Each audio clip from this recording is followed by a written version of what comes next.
It's time now for the Kill the Can podcast.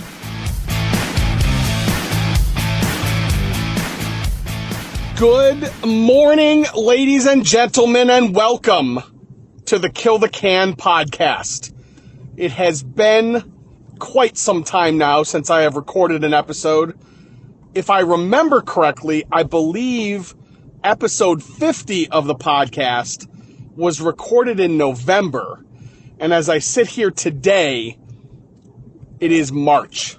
So that is far, far too long. I sincerely apologize to fans of the podcast who have been asking me when I will record another episode, when the podcast is coming back. I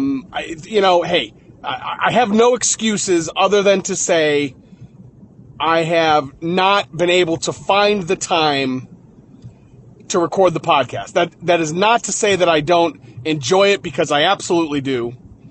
It's not because I don't have things to say, because I absolutely do. It's not because I don't enjoy hearing the feedback and seeing the comments left on the podcast, because I absolutely do. I can promise you this. The podcast for Kill the Can is something that I believe is very important. I believe reaches a new segment of quitters and potential quitters out there, and I think there's real value in it, and I will make a concerted, sincere effort to bring back the podcast with some regularity. So that out of the way, my apologies, and I won't say the podcast is going to be back with the frequency that it was when it started, which when I originally started the podcast, I was hoping for once per week.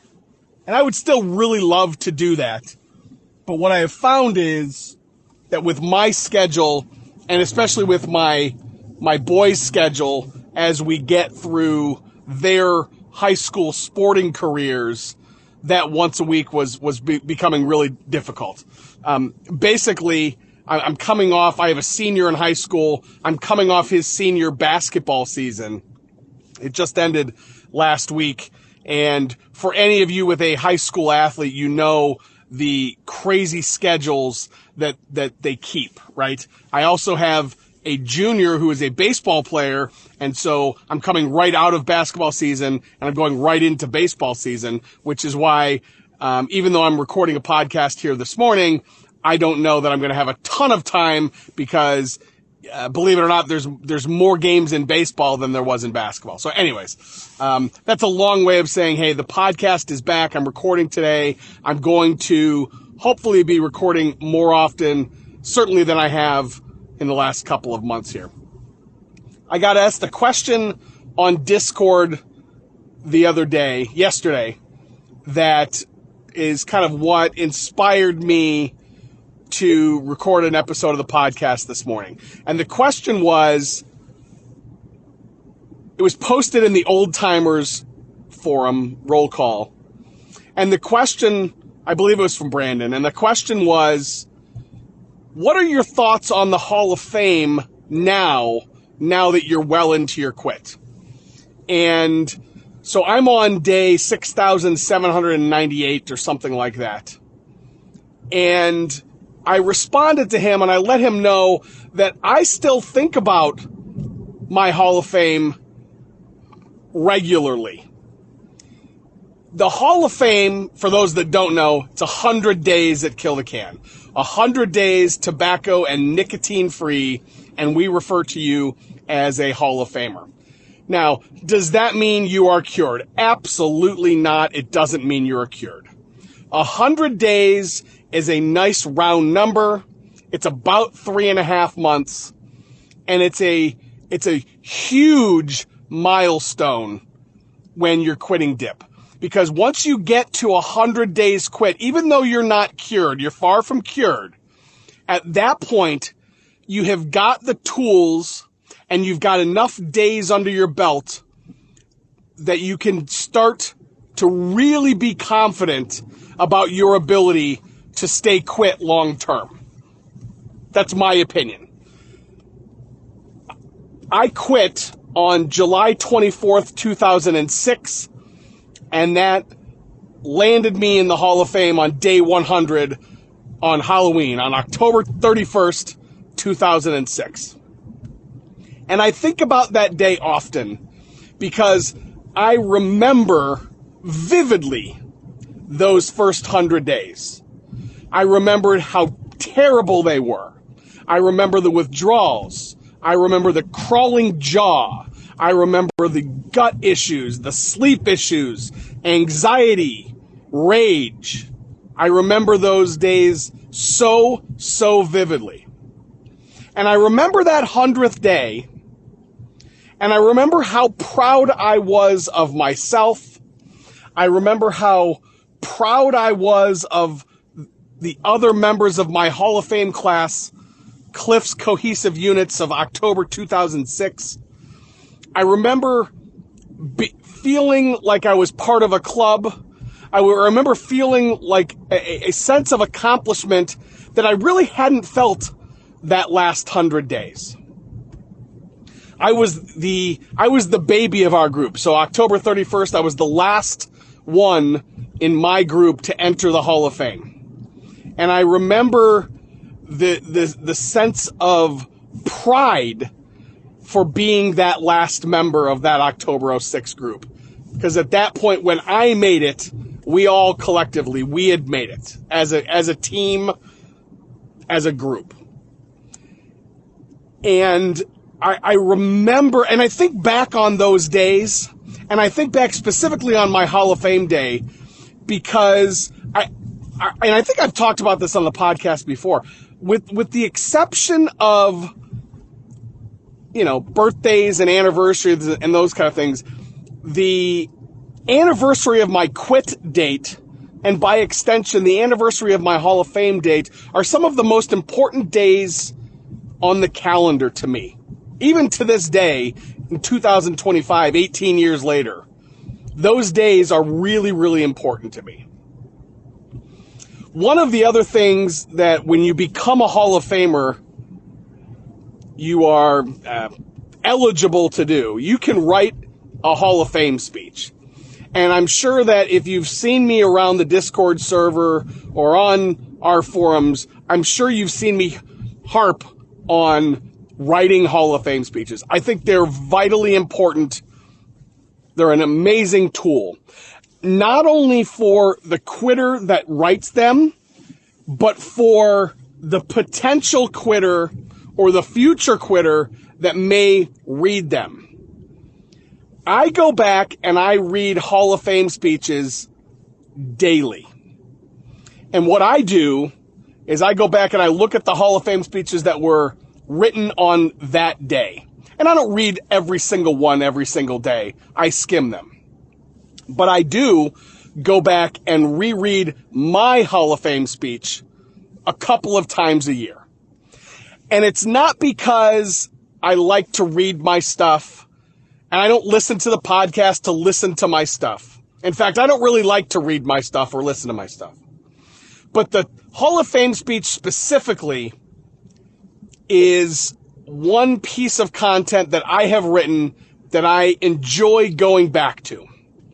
And I enjoy going back to it because it is a time capsule. And it's a wonderful reminder of how I felt on that day.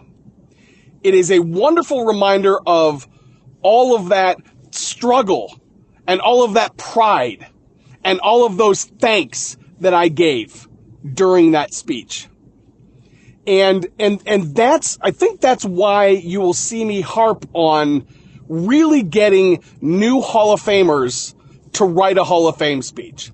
I know a lot of times many people will say, oh, I'm not ready to write a Hall of Fame speech in 100 days, or I don't feel like I'm worthy of writing a Hall of Fame. I'm here to tell you, you are ready and you are worthy.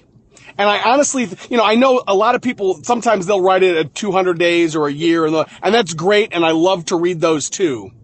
But for me, the Hall of Fame speeches that are written right on day 100 or 101 or 102, they really capture the essence of those first 100 days. And let's be honest, those first 100 days are some of, if not the most difficult days of your quit. And it's because that's when you're putting the foundation, you're building the foundation of your quit. And you're learning the tools, and you're learning the methods, and you are hopefully engaging with the Kill the Can Brotherhood to build a foundation of a strong quit. Because every single day of your quit is going to be different. And just because you get to 100 days doesn't mean every day after that is going to be easy. Far from it, some days. In fact, some of the most difficult days of your quit may very well be after that 100-day Hall of Fame speech. Or that 100-day Hall of Fame. And that doesn't mean that your quit is failing. It doesn't mean that you failed as a quitter. It doesn't mean that you're doing anything wrong. It just means that nicotine has such a grasp on you that it might take more than 100 days to get it out of your system, to really relearn what it means to live life without nicotine in your body. I can remember some days post Hall of Fame where I really struggled. Not necessarily with the withdrawals the way I did on day 3, 4, and 5, but really more of the mental game. I can have just one. Or, I'm really struggling with work. A dip would really be good right now. It would really help me get through this stressful time in my life. Whether it's a fight with the wife, an issue at work, a financial issue. A dip would make things better. Those are the times after the Hall of Fame when you really have to rely on the foundation that you've built in your quit. And I would argue that a lot of people, whether you're trying to or not, in that Hall of Fame speech, really do capture those first 100 days and that foundation and those memories and those withdrawals and that brotherhood and the reason for your quit. Sometimes people really can't articulate why they quit until they get some legs under their quit. And that Hall of Fame speech, a lot of times, you're really able to articulate why you quit. So that's a really long answer to that short question from Brandon. What do I think about the Hall of Fame speech or that Hall of Fame, even now that I'm further in my quit? I still really value my Hall of Fame day. I think about it often, and I think about and go back and revisit my Hall of Fame speech regularly. I hope you do the same. Welcome back to the Kill the Can podcast. I'm honored to be quit with you. We'll talk to you soon, quitters. Join us again next time for another edition of the Kill the Can podcast.